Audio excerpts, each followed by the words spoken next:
Hi, folks. My name is Ed Friedman. I chair Friends of Merry Meeting Bay. Welcome to our third event, I think now of our 27th year of doing a winter speaker series. It asks folks that are not muted, especially that would be like myself and Becca and Martin, make sure our phones are off, ringers, stuff like that. That'd be great. We are recording the presentation. So if anyone doesn't want to be recorded, now's the time to leave. And I'm going to go through a few intro slides about Friends of Merry Meeting Bay before I introduce our speaker. If you have any questions during the presentation, use the chat thing on your Zoom bar, and probably either Martin or I or Becca will kind of moderate those at the end and see if we can answer whatever questions you have. So with that,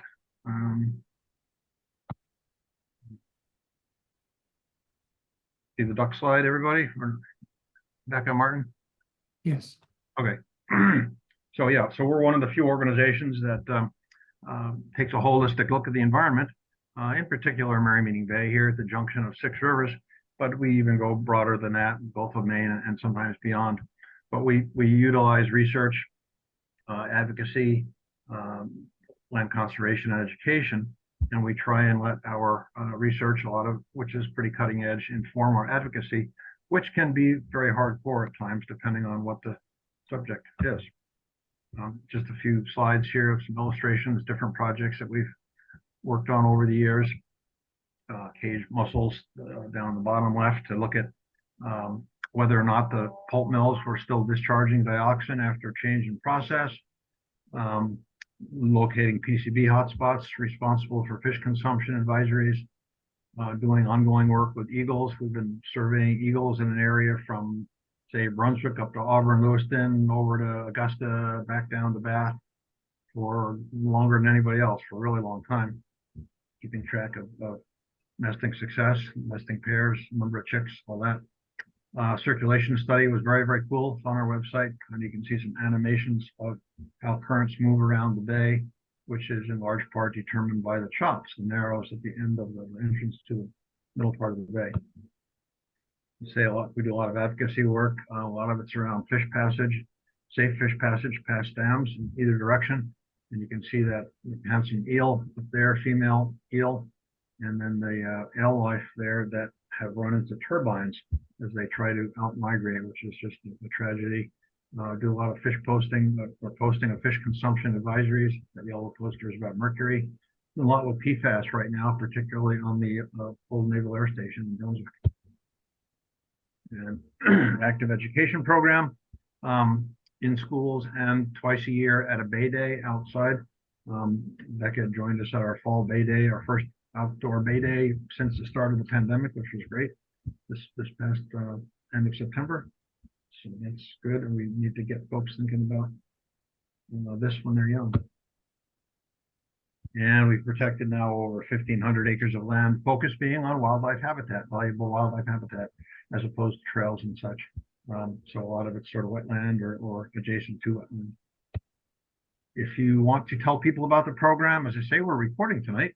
And if you go to our home page on the website, which is fomb.org or friendsofmerrymeetingbay.org, scroll down on the right to the education section, and you'll see here speaker videos. And you can click on that, and probably within a couple of days or so, Martin McDonough, who's here with us, is our Zoom coordinator, tech person, and does a lot of the web work for us. He will have that posted so people can listen if you miss it. All right. And the rest of the calendar here for the year, dam removals on the Kennebec River, integrated pest management work, and eagles, and history at the end, Fort Western. And I just threw in this quick sneak preview slide for John Burroughs next month, talking about Kennebec dams. So with that, I'm going to introduce Becca, and then we'll turn the screen over to her, and she can do her thing for us. And we're really fortunate to have her here tonight. So Becca Peixoto is currently serves as project archaeologist for the Henry M. Jackson Foundation in support of the Defense Prisoner of War Missing in Action Accounting Agency. Hopefully she can just tell us exactly what that is and what's involved.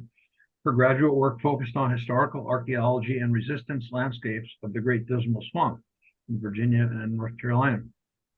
She embraces scientific methods in order to address theoretical, social, historical questions about landscapes, material culture, ideas of wilderness, and public engagement with the past. Beck is involved in several projects outside the Dismal Swamp, including the National Geographic Wits University Rising Star Expedition, which excavated the fossils of Homo naledi in South Africa, and also the Maryland Historic Trust Archaeology Society of Maryland Biggs Ford project. None of these outfits have small, short names, Becca. Investigating the middle and late woodland culture villages, presumably in Maryland. She also actively supports efforts encouraging women and girls in science as an American Association for the Advancement of Science If Then She Can project, which I'll ask her to elaborate on. It sounds like a great thing. And she's an ambassador for them. She's also been an Outward Bound instructor, outdoor education, expertise in wilderness expeditions, mountain and desert environments, including backpacking and rock climbing, for kids, for adults, and for returning vets.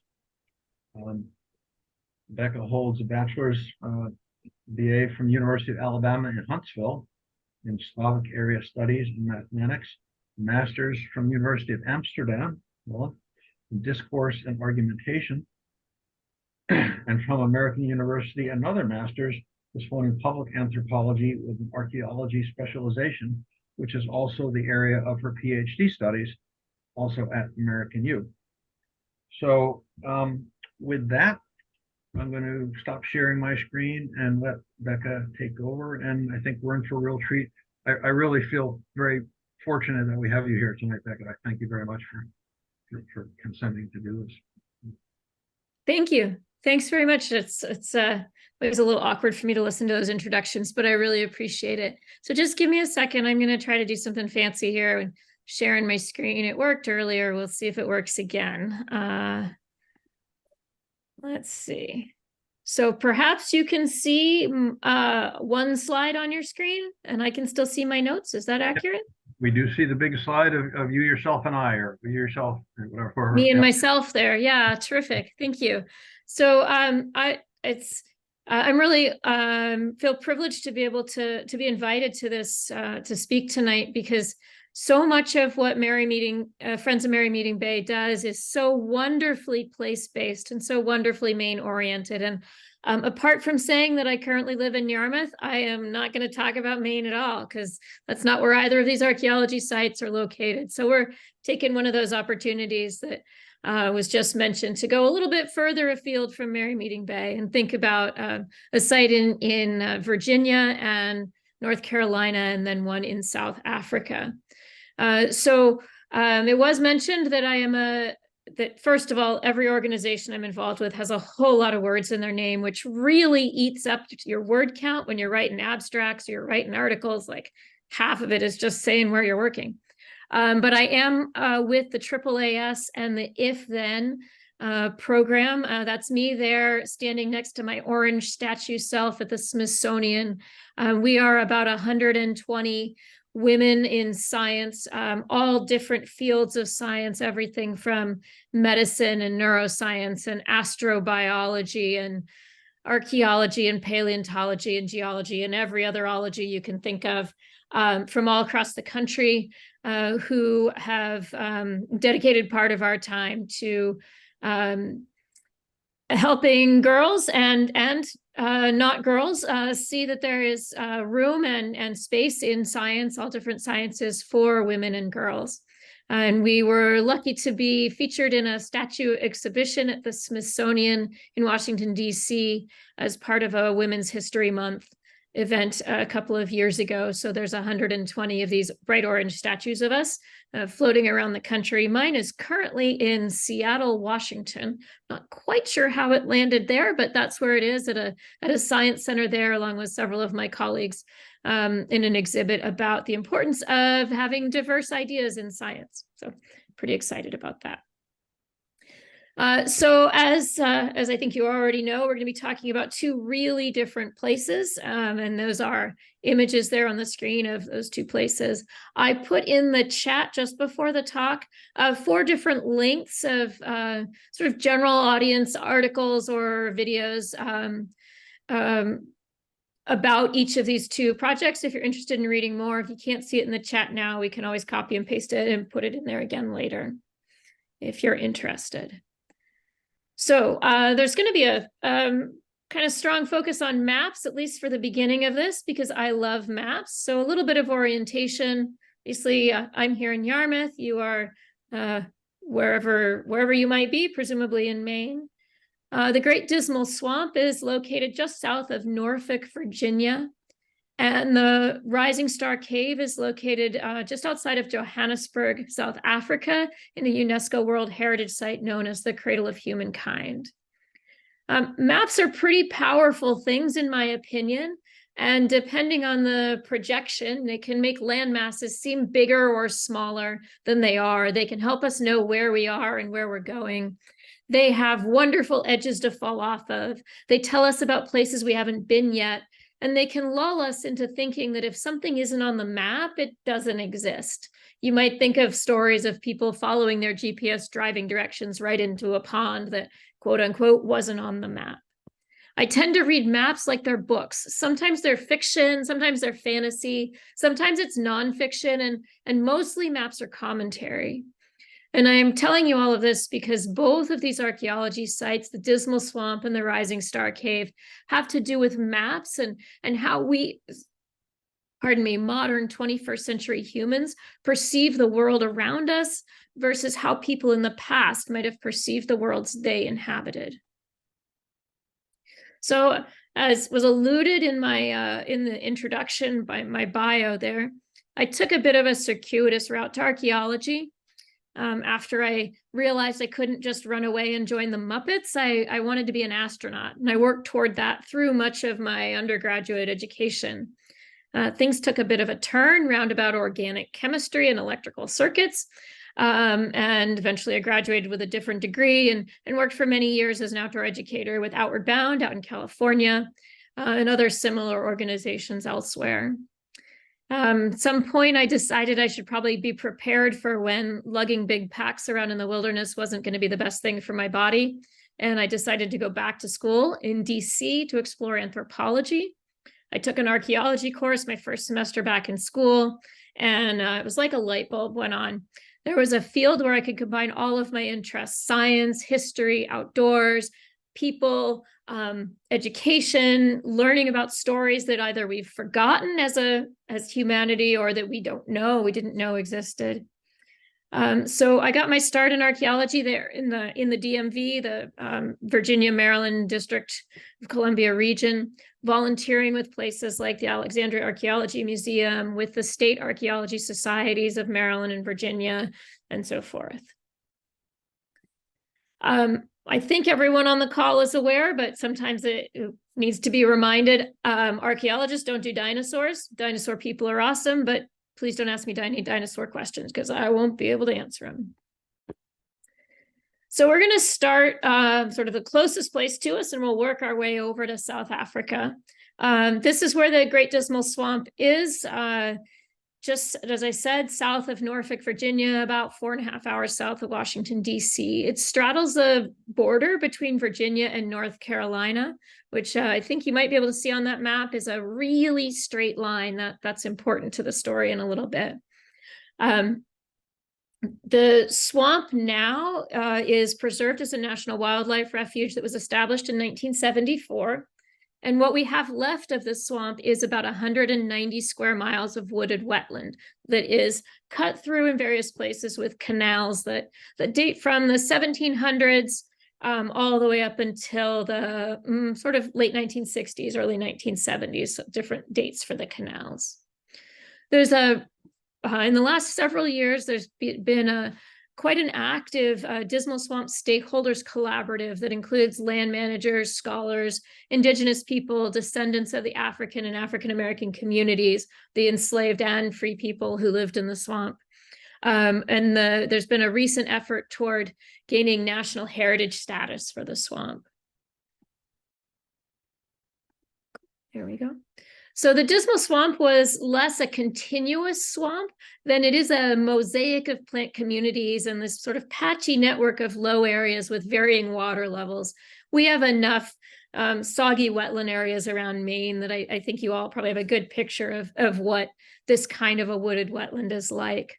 When the English colonists arrived in the early 17th century, this vast space had already been occupied by Indigenous groups, at least as early as the Middle Archaic, so circa 6,000 to 3,000 years before present.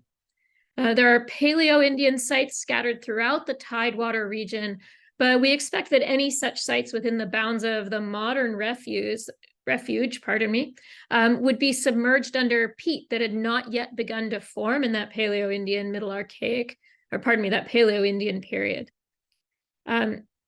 So later contact era people, so that is the Indigenous communities that were living in the swamp around the contact time, incorporated that landscape into their hunting and foraging territories. We understand now that the swamp was used as a sort of seasonal hunting ground, probably not some place where people were living full time, but going into the swamp as needed to get the many, many resources from it. This kind of swamp or wooded wetland that was found up and down the East Coast with these really high concentrations of it in the South was sort of a foreign ecosystem to the English.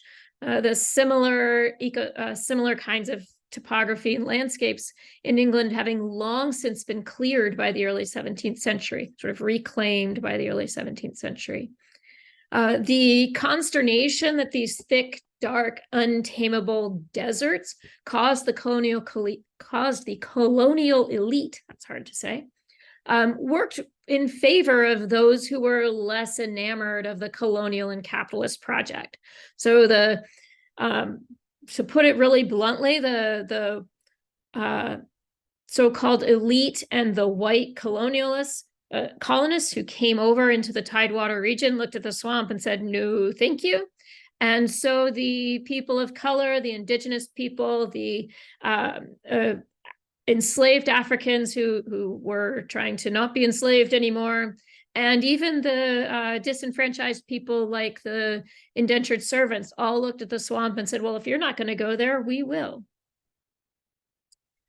The map that you're seeing on the screen right now is called the First Actual Survey of North Carolina, circa 1808. You can see that straight line dividing North Carolina and Virginia there going across the middle of the swamp just south of the Lake Drummond. This is a really fascinating mix of topographical fact and cartographic artistry and colonialist interpretation. I don't have any reason to think that Price and Strother, who made the map, Harrison, who did the engraving, or Stone and Brown, who are the people to whom the map is addressed, deliberately drew the swamp to look sort of like a monster. But I love this map because to me, it reflects how people outside of the swamp thought of the swamp. It's sort of this big nebulous region that they didn't like that much. I mean, they called it the Great Desert, not as in arid, but desert as in devoid of anything good. Sort of the same way we might use it in the phrase food desert. As an example, this kind of sums up what the general European colonial attitude was about the Dismal. Is they're calling it a blasted region, nothing lived or moved, lonesome solitude, sunbeams sicken and grow pale as glided like ghosts, impossible for human industry, a wild jungle, rattling cover for venomous reptiles, black ponds. They were not thrilled with the swamp.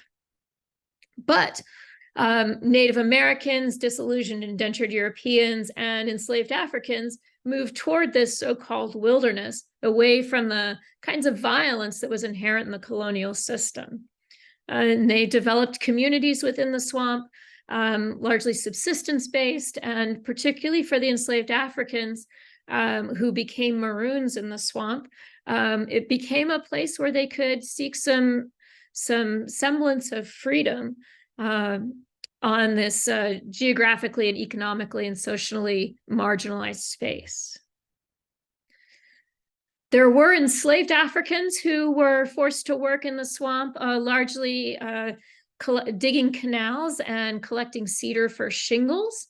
And we have, among the very few documents we have about the Dismal Swamp, is quite a collection of physical descriptions, registration books of enslaved laborers who were sent into the swamp. This one is from 1847. We also have a few really wonderful clues about what life was like and what people did when they did go into the swamp.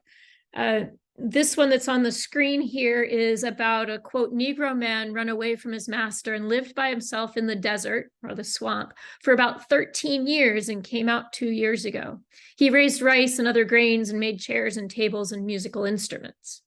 And the person described here is certainly not alone. We know that people were going into the swamp, running away, so to speak, into the swamp, and living there for generations. We know that children were born there. We know that people died there. It was a generational endeavor, and certainly with quite a bit of shift in who was in the community, but some people did go in and stay. There's a really fantastic account from George Washington, who owned some land next to the swamp. He didn't write the account himself, but his plantation overseer did. In 1767, there were two enslaved people called Tom and Lewis at George Washington's plantation who were known to be, quote, lying out. That is, they had run away from the plantation and were hiding out in the swamp. 17 years later, in 1784, so 1767, they run away. In 17 years later, they've been in the swamp the whole time. In 1784, Tom comes out of, reappears seeking shelter. It was an incredibly harsh winter in 1784. And the overseer wrote to George Washington saying that he would give Tom shelter and allow him to come rejoin this plantation community, such as it was. But he knew that Tom was absolutely going to leave again as soon as the weather improved. And for me as an archaeologist and my colleagues who work in the swamp, this raises a really, like, this amazing set of questions. Where did Tom and the unnamed man in the ledger that's on your screen, where did they go? Where did they live? What did they do? What was like life for them in the swamp? And these are the kinds of questions that we're trying to answer through archaeology. Just before the meeting, everyone joined in, we were chatting a little bit about the kinds of trees that are found in the swamp. What's the vegetation like there? And of course, there's cedar and juniper and things that make good shingles. There are also some deciduous trees and other pines and things like that, depending on how deep the water is in a given area. And we have this account from Charlie, who was a person who marooned in the swamp. So he had been enslaved and he ran away into the swamp. And eventually he made his way up to Canada and told his story to Frederick Douglass's paper in 1859. And he describes different parts of the swamp by the kinds of trees that grow there and what you can do in them, talking about reefs of high land where there's canebrake, other places where there's lots of juniper, other places where the water is deep enough that you can sort of chase the wild boar and get them into deep water so they drown and they're easier to get for food. These kinds of things are for me as a map lover and an archaeologist, I'm always trying to figure out where those spaces are. Our modern maps, not super helpful.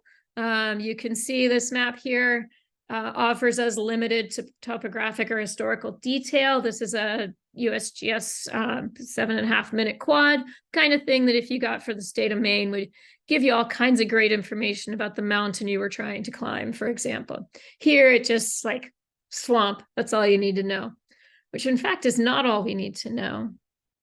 There's one exception, and that is a series of quads that were made in 1940 by the U.S. Army Corps of Engineers, the Engineers Battalion. They were training engineers, ostensibly, sort of in the lead up to World War II.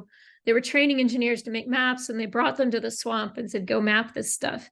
And they did an amazing job of mapping parts of the swamp. You can see so much more detail in their maps. They covered about 5 miles of survey a day, and which is quite a lot in the swamp. This gives you a sense of how slow going it is in there. But after the war, the Army and the Geological Survey had a falling out, and all of this topographical information disappeared again from the maps. So that was a sort of a bummer. When you get your hands on these 1940 quads, they're awesome. Nowadays, though, we have this amazing tool that all archaeologists are really enamored of, and that's LiDAR. And what you're seeing here on the, I guess that would be the left for you, is a LiDAR image of an archipelago of islands in the southern part of the swamp down in North Carolina. And the island that is closest to the straight line, which is a canal, a modern canal through the swamp. So this island right here is one that we have been working on, we being the small crowd of us that work in the Dismal, for, gosh, by now it's probably 20 years. When I started, it was, they'd been working there for something like 10 years. And we thought that that was the only island in the neighborhood. We thought it was kind of a rare, hey, we've got this little island. These islands are the remnants of ancient sand dunes. So they're sandy, sort of the sandy hilltops from these ancient dunes. We thought that was the only island around, and maybe there were some other dry patches nearby, but we didn't really know where they were. And then there was a LiDAR survey, and we got this image, and it blew our mind. Our little island was part of an archipelago that stretches for about a mile or so across the southern part of the swamp. And it opened up a whole new world of places to look for where people were living. Because on the island that we had been working on, there was ample evidence of indigenous occupation, of early contact period occupation, and of what we interpret to be maroon occupation, or people who were enslaved and ran away into the swamp to live. And we have since done a little bit of exploration on these other islands and found even more evidence of that. And the trend seems to be that anywhere that there's dry land, there were people making use of it in the swamp. This is a more recent LiDAR image of a different part of the swamp. You can see how wonderful this is for us, because it shows us the canals, it shows us a tiny little island, and it shows us even a water course. Kind of a remnant stream that, in my interpretation, could have been routes of travel to get from place to place, or help facilitate travel from place to place. If you don't follow a water course, this might be what your travel looks like. This is a real GPS track of me trying to get from point A to point B in the swamp, and having only moderate success with it. Having to turn around and go back, finding some sudden deep water, getting all mired in the brush and everything, and then eventually making it to my location. So I'm just going to quickly show you some pictures of the archaeology on the swamp, a couple of the sites that we've visited, and then we'll make our way over to South Africa. So this is what it looks like on some of these islands. Pretty thick vegetation. This little spot is actually a bit clearer because we've done some clearing in there by the time this photo was taken. Pretty thick vegetation. When you're in there in the middle of the summer, you can't see 15 feet in front of you. It's slow going on the islands. Using all the usual archaeology techniques, trying to do some survey to get really detailed topographic maps, doing soil cores to understand what the sediment is like below us. excavation. These are some volunteers from the Archaeology Society of Virginia that came out with me. Finding features, hearths, and other evidence of occupation in the sediment itself. And then on this particular island, finding not just really early indigenous artifacts and the colonial and early Republic period things that we would expect to find from the maroon communities, but also early 20th century artifacts like this ketchup bottle and the railroad spike from some of the later uses of the swamp.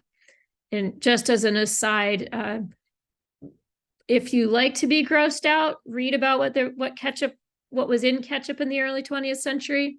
If you don't like to be grossed out, don't go down that rabbit hole. There were some things that are not food that was put into bottles and sold as ketchup then.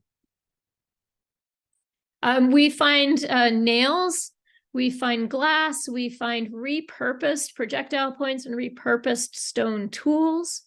It's an interesting thing about the Dismal Swamp is that there's no natural rock in the swamp that's accessible. There may be some, but it's under meters of peat. So any rock that we find has to have been brought into the swamp, which gives us hints about how people were moving in and out of the swamp and where they were going. Finding things, as you'll see in just a moment, like soapstone, the nearest quarry is 60 miles as the crow flies away. And then other artifacts like this one. Let's see if this will play here. So this is a pre-contact groundstone hand axe that was reshaped and reused, likely by the maroon community, likely by people in the 1700s or 1800s. So the folks who were coming into the swamp later were sort of being archaeologists of themselves, using tools and things that previous people had lived in the swamp left behind. So there's a little fragment of that soapstone I mentioned. This is a really fabulous little artifact that we interpret as being a pendant. It's got a groove all the way around it. It's a rim fragment from quite an old soapstone bowl that was, again, repurposed and reused. Right. Other islands on the swamp, in the swamp that we found through LiDAR. Oops, I got an extra slide in here. There's this little teeny island here. This one is different from all the rest and has lots of intriguing things for it. We had to get across a canal to get there. These canals are about probably 12 feet wide, 15 feet wide, and 8 to who knows how deep. So too big to build a bridge, too big to step across, too deep to walk through. So we got ourselves a little inflatable boat to shuttle our stuff back and forth across the canal. You can have some fun while you're doing archaeology. And there's a lot of work still going on in the swamp. I recently got a AAAS grant to get some C14 and OSL dates done on some of the material from that island you were just looking at. Some turtle shell and some charcoal samples. I got the first round of dates back and they didn't come back with what I was expecting. So we're still working through what's going on there. I don't think it invalidates any of the rest of our work. I think it speaks more towards the challenges of getting good C14 dates for things that are only about 200 years old. So before we move to South Africa, just one more image of the swamp. And that is this one here. In the spring of 2017, we were featured in an article in American Archaeology magazine, and we got to work with the artist who did the cover image for that. And this image I really love because it reflects what we understand from the archaeology about what maroon life would have been like. Sort of corduroy roads to get you through the swamp, raised cabins, families, furniture, just a really, a constrained, of course, but a vibrant life and life that extended off these tiny islands. One of the links I put in the chat there for you was for a comic book that my colleague Jay Gardner, another AAAS ambassador, who's a comic illustrator as well as a cancer scientist. And I did together describing some of this archaeology. So there's a link there for that. There's a teacher's guide for it as well, if anyone is interested. So moving over to a completely different kind of map, we're shifting gears. We're going from 250 years ago to 250,000 years ago, from a site in a swamp above ground, where most of the time you can see the daylight because they're, if you can see through the trees, to a site that's 30 meters underground in a cave. And this is a map of that cave. When we first started working in this site, the area of the cave that had been mapped was only about a third of what you can see on the screen now. And in fact, now the map has been pushed even further. More exploration has been done. This is full-on caving. This is me going into one of those little narrow passages you can see on the cave. There's I don't know if it's in this deck, but there's another picture of me from the other side, the best selfie I've ever taken, with my face smooshed in the rock there.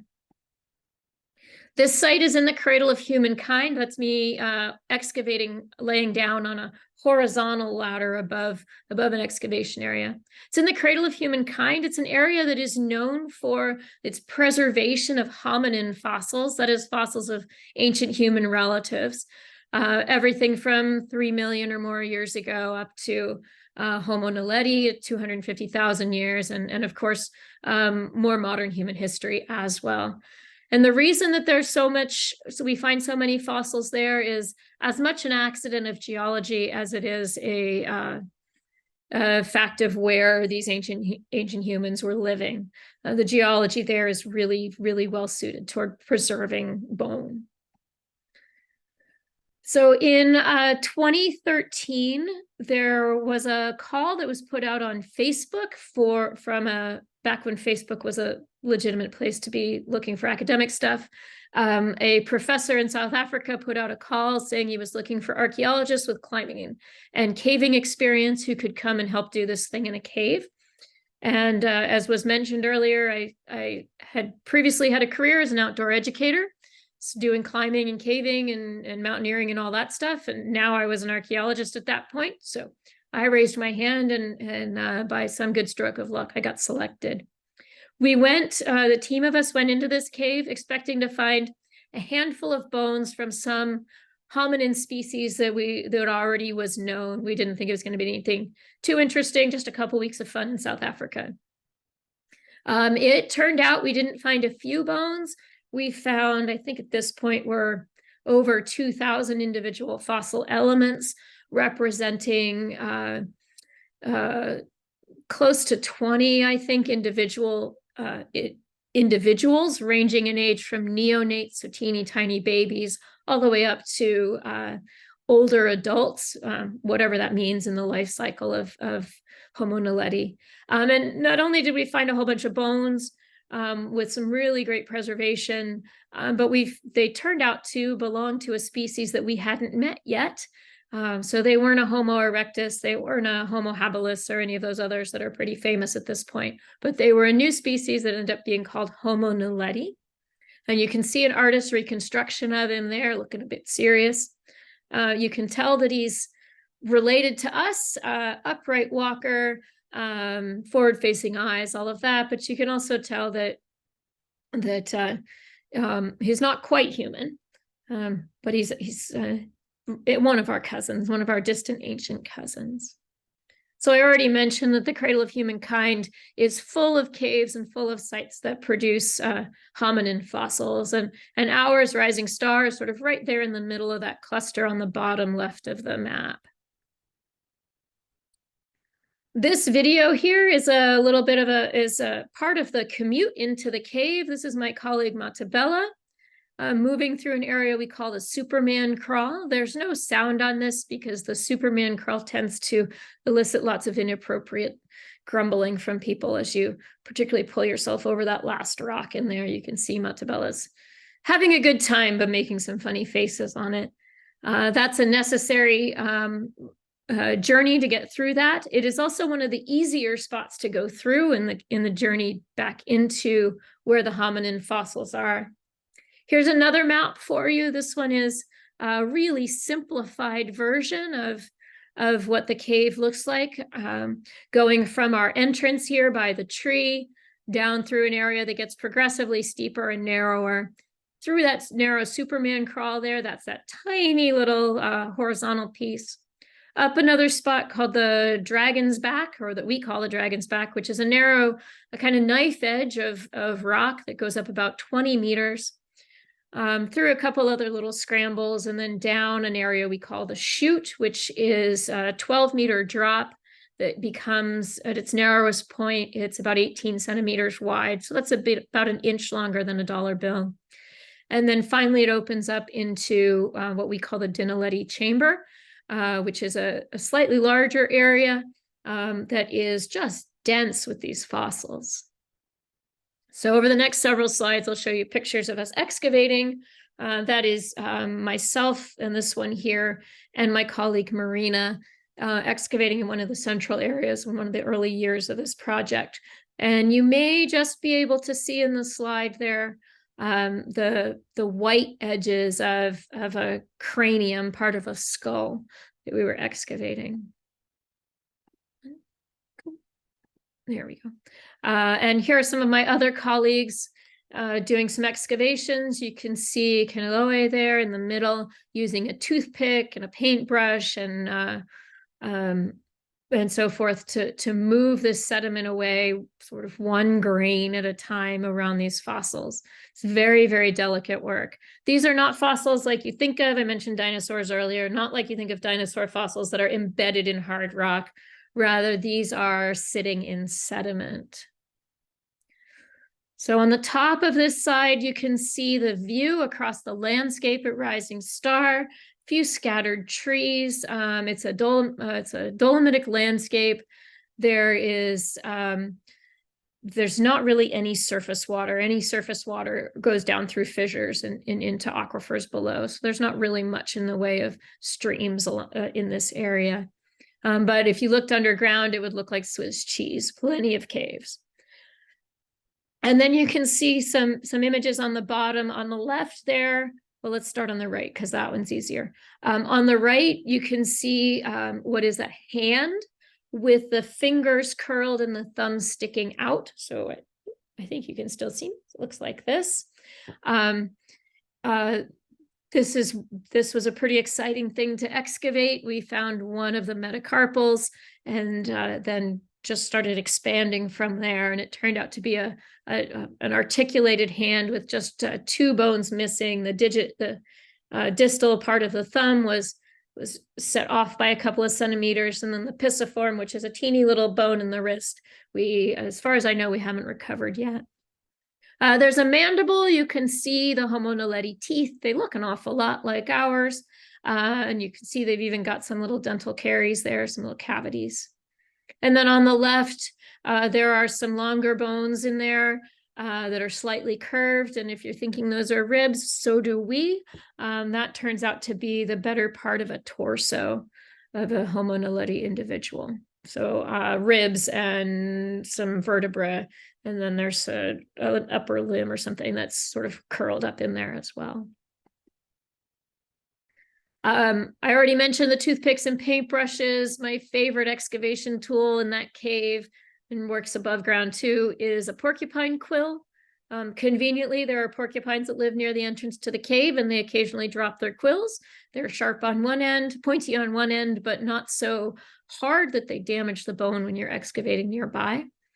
In the middle there, you can see some of the more unusual tools we tried out. There's some nail polish to help mark different things on the walls of the cave because of the dampness and not wanting to drill a whole bunch of holes.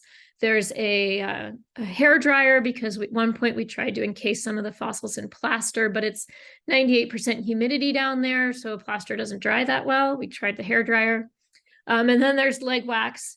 And that one was an experiment. We were trying to take some sediment, some thin sediment samples, and the chemicals that our geologists wanted to use were really, really toxic. And when you're in an environment that doesn't flush air, you're in a closed environment and the air flushes sort of only once a day. These toxic chemicals were not going to be the greatest thing for us to use. So we tried something else that might be able to peel off a real thin layer of sediment. And then on the right, you can see some other colleagues using ground penetrating radar to get a peek at what's going on below the surface.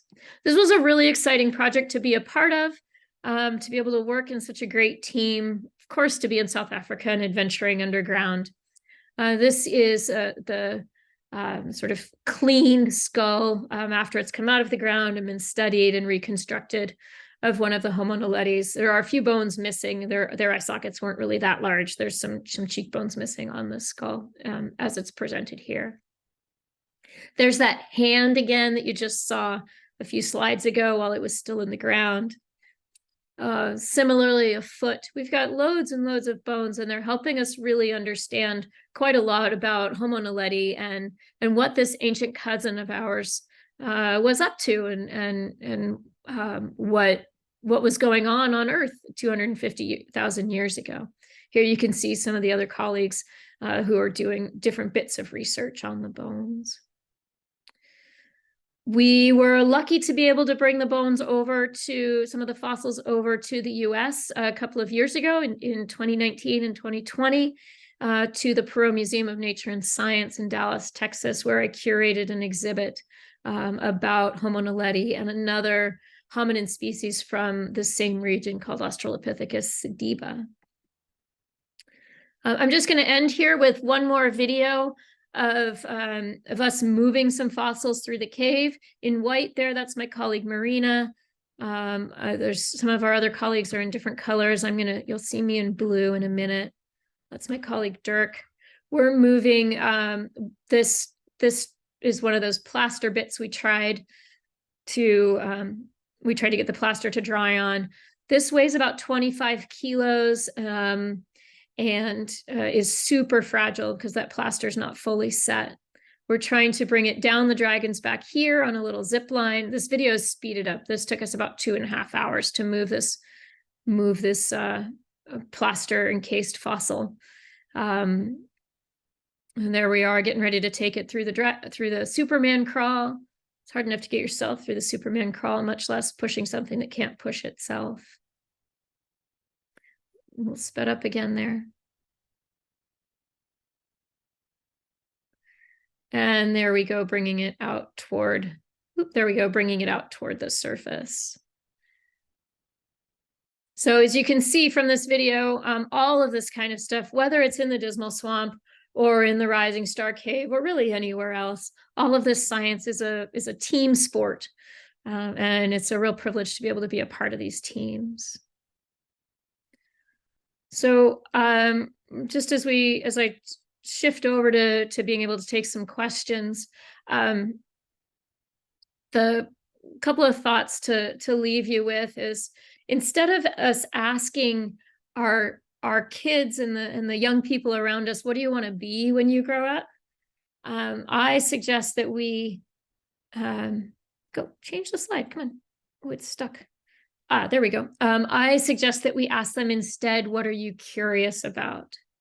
What are you curious about what's on the map? What are you curious about what's in the cave or in the swamp or around the next corner, or this part of science or that part of literature? And you never know how all of those threads of curiosity might come back and contribute to a bigger, a different idea of what you could be. Nobody told me when I was small that I could be an archaeologist. I knew they existed, but I didn't know that real people could be archaeologists. And I've had all of these fantastic experiences in outdoor education and in the different things I studied in undergraduate and in graduate school. And eventually all of those bits of curiosity knit back into one another to give me the opportunities to make contributions to science that I'm making now. So thank you. I'm happy to take questions. I'll figure out if I can stop sharing my screen here and take some questions. Let's see. I can see them. All right. Michael asks, can you talk about why people chose to live underground?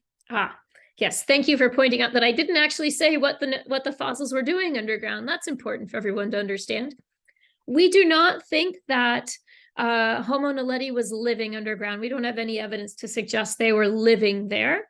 But what we do think is that they were disposing of their dead there, that they were when their fellows died on the surface, they were bringing them into the cave and leaving them there. I'm hesitant to say they were burying them because we don't know what they were thinking, but it does look like over time, more and more already dead Naledi, were brought into this cave. Richard is asking, what drew people into the pitch black environments? This is a great question. We have no idea. Why would they pick this cave? Why would they pick this particular chamber in this cave? So we don't find Homo naledi everywhere in the cave system. We find them in just a few chambers. We have no idea. It's 250,000 years ago. Sadly, they didn't do an Instagram post about it or leave us a journal or anything. Obviously, I mean, we can see from what we have for evidence, we can see that there was something significant about this location, or they wouldn't have done this behavior repeatedly. But what was driving that behavior? We don't know. Was it because it was convenient? Was it because trying to protect bodies from predators? We don't have any idea. We can speculate, and we certainly do a lot, but we don't know why. Let's see. Vance asks, given the broad range of sites you've investigated, how familiar am I with Poverty Point and Doggerland? And how would you go about learning about inhabiting humans where access is very difficult or the environment is decaying rather than preserving, like a peat bog? How'd you go about learning? Yeah. So I think you mean for Doggerland where access is difficult for us now, but it wasn't difficult for them at the time. And we have some great technology for that at this point. Like there's LiDAR, there's scanning sonar, we've got eDNA where we can collect, even if there's not great preservation of other things, we can maybe get some DNA about who and what might have been in a space. It takes a lot of creativity, and really it ends up taking people who are maybe not just archaeologists, who think about moving around in different kinds of landscapes. I think about some of the work that's being done in wet sites, offshore sites, for example, using people who have great diving skills and underwater archaeology. And they're looking not necessarily at shipwrecks, but also at sites that used to be land and are no longer anymore. Questions are coming really fast. Let's see. How long of a period of presence in the caves did our survey cover? We don't have a great sense of the time frame. We know what our dates are coming in at, and they center around 250,000 years. We've got fossils in a couple different locations in the cave, and the dates haven't all come back from those yet. So this started in 2013, the project did, and it is ongoing, and it takes a long time for this stuff to get worked out. So can't answer that question, unfortunately, although I would love to know the answer. Mike is asking, framing Homo naledi within the timing of Homo sapiens and Neanderthal to Europe. So if we place Homo naledi at 250,000 years, do I have that? Let me just see if I have a picture on my slide. I usually do, and I don't this time. I don't have it on the deck.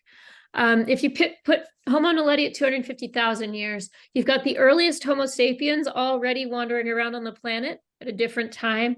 You definitely have Neanderthal running around on the planet at a different time, and you have a few other species of hominins also on Earth at that time.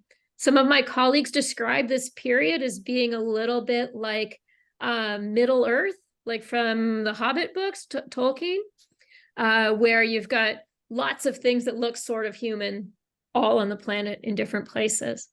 One thing that we don't know is how these different species within the genus Homo were interacting, or if they were. We know Homo sapiens and Homo neanderthal were interacting. We've got evidence, strong evidence of that. We don't know if Naledi ever met a sapiens or vice versa. A lot of that stuff is still, we're still figuring it out. Plenty to learn. Let's see. The surface above and the land above the cave, what kind of plants and animals were there? What was the climate like? I think you're thinking about 250,000 years ago. We know that there were similar plants to are there now, and that the animals, this was a time where there were still very large toothed cats running around and some very large buffalo type animals, and then quite a bit of things that we still see today in the landscape. How much human activity is occurring in the Dismal Swamp now? So shifting from the cave back to the swamp. The swamp's a national wildlife refuge. Most of the human activity there is either wildlife researchers, and they're only there, periodically, and then recreation. There is hunting allowed in the swamp. Certainly bear hunting. I have seen plenty of bear in the swamp. But it's seasonal and pretty restricted. So there's no active logging in the swamp. There's no more canal building, although the Army Corps does still maintain all the canals that are there. So pretty limited human activity. It's certainly a very protected area. Let's see. Ed asks, how was the cave found? Is work ongoing? And what was the commute time from the surface to the Dinaledi chamber? Rising Star Cave was known for, clearly people who lived in the region knew that there was a cave there for generations. It was known to the caving community for about the last 50 years. There's a different branch of the cave that is sort of used by the caving community as not a tourist cave, but a tour cave. If you rock up to the caving club and you say, hey, I've never been caving, I'd love to try it, they might take you there through a different part of the cave. And one of the passages you go through is the Rising Star Chamber. And it's called that because it has this long sloping roof in this chamber. You can stand up in parts of it, long sloping roof. And on that roof, there are lots of teeny tiny speleothems, so stalactites, right? They're teeny tiny. And when you shine your light on them, they sparkle like stars in the sky. It's a really beautiful cave system. So the cave was known for a long time. This particular part of the cave, we know that somebody had been down there at some point, but it wasn't on any of the cave maps. The commute time when we started, it took us 45 minutes or so to get from the surface all the way back. It's the distance of about 200 meters. So it's not very far, slow going. By the time, we'd been working there for a while, if you're not carrying anything fragile, we can do it in 15 or 20 minutes. A lot of that's muscle memory and just getting used to moving through the cave system. If you're carrying something really fragile, like that bag I showed the video of, it took us something like 2.5 hours to get out. So just depends on what you're trying to do out there. Julie's asking spelling Homo naledi and how was the name derived. So I'll put Homo naledi there in the chat. I'll paste these links again for you as well. And the name was derived, so Dinaledi means of the stars in the Sutu language. So the chamber was named after the cave system, and then Naledi means star. So in the same language. So it's all sort of tying back to that English name of Rising Star Cave, which is certainly a post-colonial name for the location. But then translated into one of the local languages for that part of South Africa.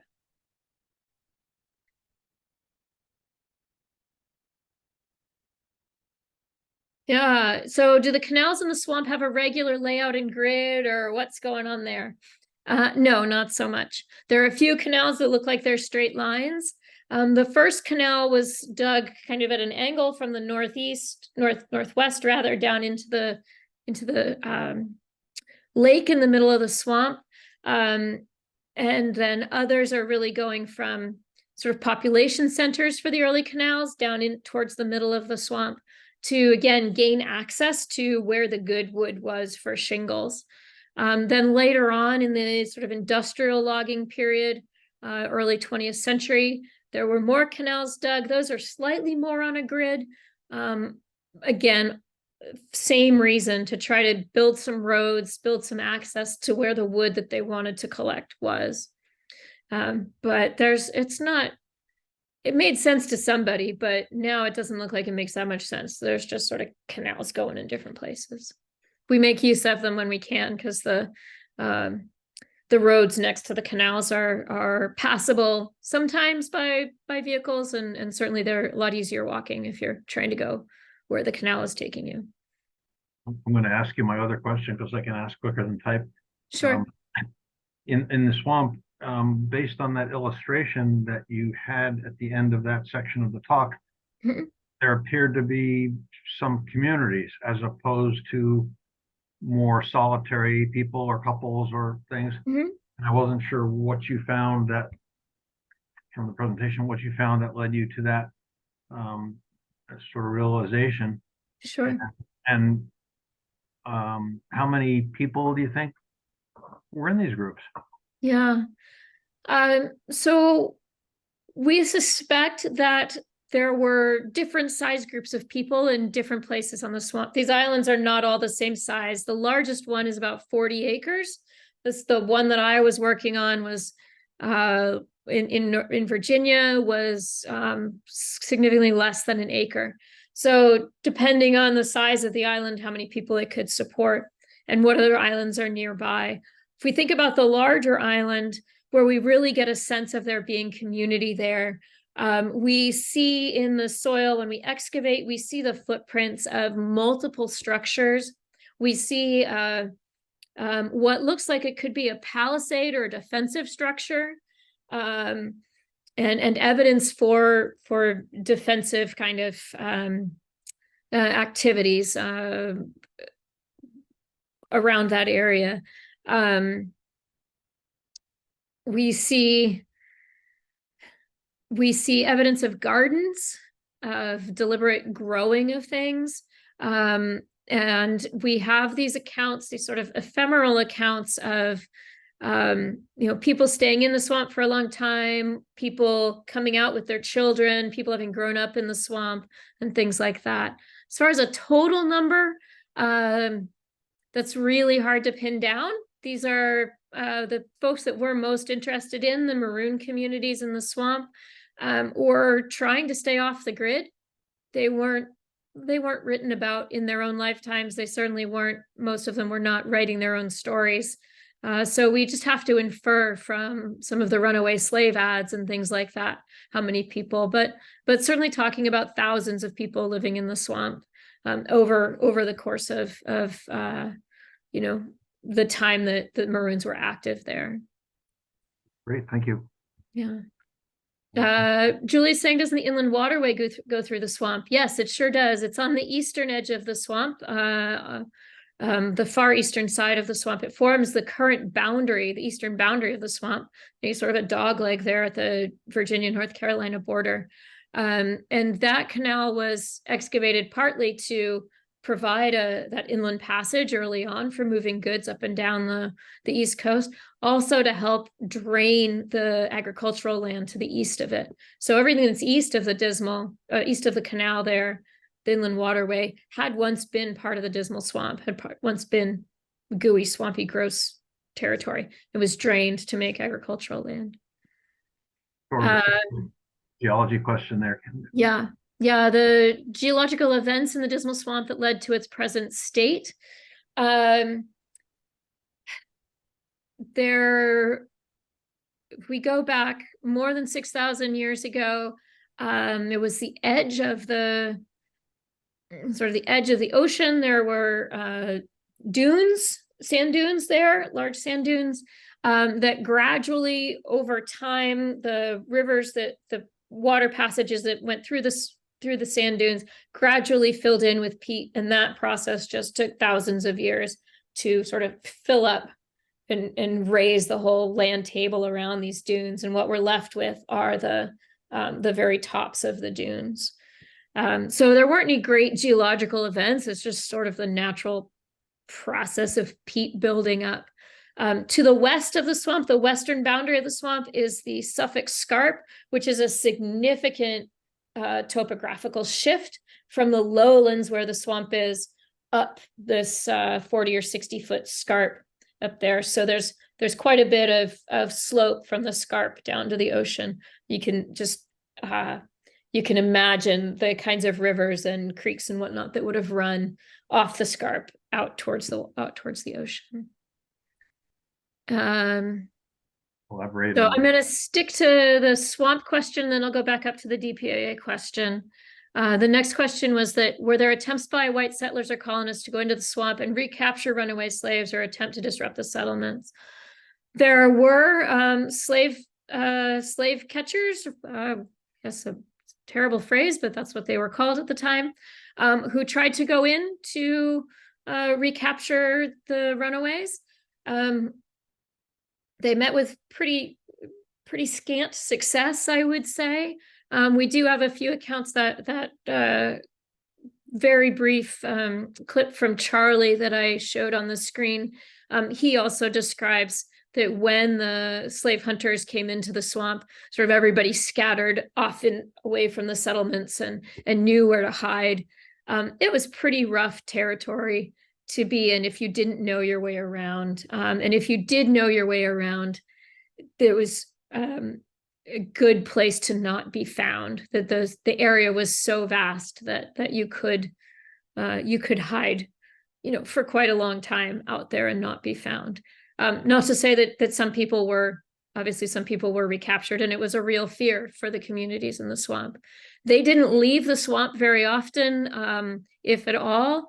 And we know that from the kinds of artifacts that they have, repurposing and reusing stuff that was left behind by previous people. We don't find a whole lot of outside world material that is like manufactured ceramics, other things that you would expect to find from that time period. We do find glass and some other things that we think they were trading with the enslaved laborers who they were encountering in the swamp. It's pretty interesting, actually. The enslaved laborers would be sent off from their camps without supervision into the swamp to collect a certain number of shingles. And we have good documentation of this from the shingle, sort of the accountants from the shingle companies, that an enslaved laborer would go off, they'd be told, come back in this many days with this many shingles. And they'd come back and they'd have more shingles than a single person could have made in that amount of time. And what we understand was happening was the enslaved laborers were going off into the swamp, meeting the Maroons, saying, hey, you help me get some shingles, I'll bring you an axe, or I'll bring you a bottle of whatever, or I'll bring you the supply that you need, or I won't tell them where to find you. And so there was this informal economy going on in the swamp as well, where the Maroons were able to, in some cases, get things they needed, even if that was just secrecy about their location, in exchange for their interactions with people who were still enslaved. Okay, so the question about the DPAA, the Defense POW MIA Accounting Agency, that is a part of the Department of Defense that is charged with finding missing service members from past conflicts. They work all over the world, focused on World War II, Vietnam, and Korea. There was at the end of last year, I think, there was a World War II airman from Maine who was recovered by the DPAA and was buried, I think, in Augusta. That might have been like October, November of this past year. It was in the Press Herald and I think the Lewiston paper or something. So yeah, there's something like 80,000 people unaccounted for. from our past conflicts, and the DPAA and the people I work with are trying to account for as many of those as we can, whether they're in Southeast Asia, in the South Pacific, or in Europe or elsewhere. We use archaeology to do that. We have historians that work with the agency. We have people who work in the lab and do DNA studies and things like that. So it's quite a massive team effort.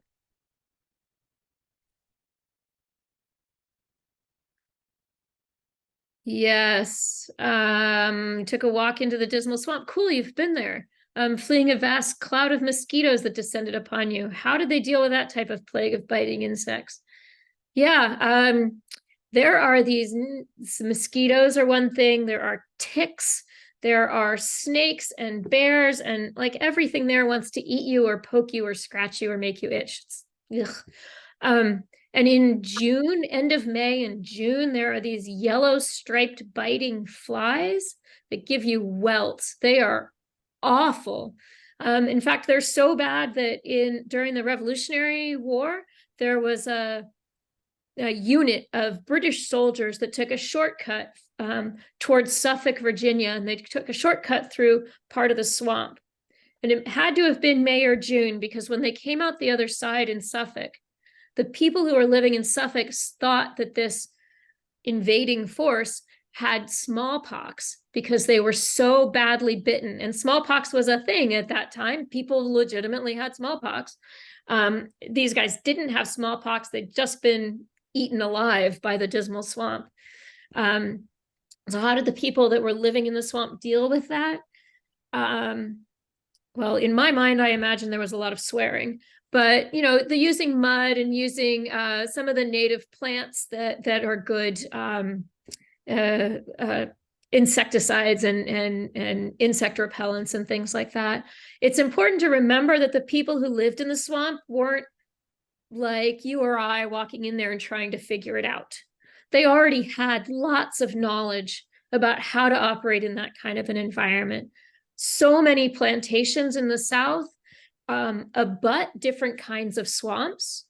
So it wasn't unusual for even people who were enslaved on plantation to abscond into the neighboring swamp for a couple of days if it was just a little small space, or to go in there to hunt or collect things to supplement whatever meager diet they were supplied. And a lot of the enslaved people who were brought to that region, particularly early on, the first generation, were coming from West Africa, where there are large coastal swamps. So while the types of plants and the types of animals that you might find in the West African swamps are going to be different from what you're finding in the Dismal, the ecosystem functions in a similar way. So there's already some base knowledge of how to operate in that kind of an ecosystem from sort of generational knowledge, but then also from whatever you learned and gathered from being on a plantation that is in the South, where things are generally soggy most everywhere you go.